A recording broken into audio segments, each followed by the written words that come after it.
Welkom by Nuus Nou, jou hoogtepunte van die week se nuus en mening, aangebied deur Nuus Nou, die tydskrif vir besige mense.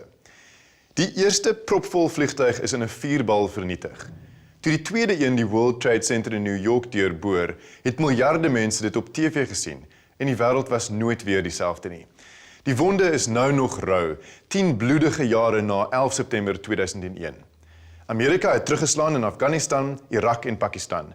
Duisende is dood in hul soektog na die skuldiges en hul wapens. Maar op die voorhand van Amerika se onttrekking aan Afghanistan en Irak is die wêreld nie juis veiliger nie. Ook in nuus nou. 4 jaar gelede het Julius Malema gesê hy sal moor vir president Jacob Zuma.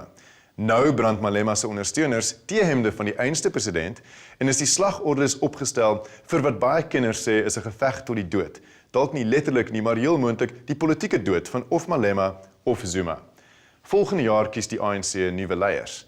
Malema wil Zuma uit hê. Sy meelopers vra selfs die ondersoek na die wapenskandaal moet heropen word. Vir die eerste keer het die ANC nou sy voet neergesit. Maar wie gaan die mag behou? Die bokbreier Pieter de Villiers en die Springbokke is Nieu-Seeland toe met een doel: om die eerste rugbyspan ooit te word wat die wêreldbeker 2 keer in 'n ry wen. In 1995 en 2007 kon ons dit doen. Pieter de Villiers sê ons sal weer so maak. Maar hoewel hy self min geplaas oor al die kritiek teen hom, sê hy die publiek moet asseblief sy familie uitlos. Raai wie drink die meeste champagne in Afrika? Nee, dis nie Suid-Afrika nie, ons is tweede. Bo aan die lys is Nigeriërs wat elke jaar amper 600 000 bottels borrels afsluk. In die derde, vierde en vyfde plek is Marokko, die Ivoorkus en Kongo-Brazzaville. Nuus, sake, mense, leefstyl. Bly elke week by met Nuus Nou, die tydskrif vir besige mense.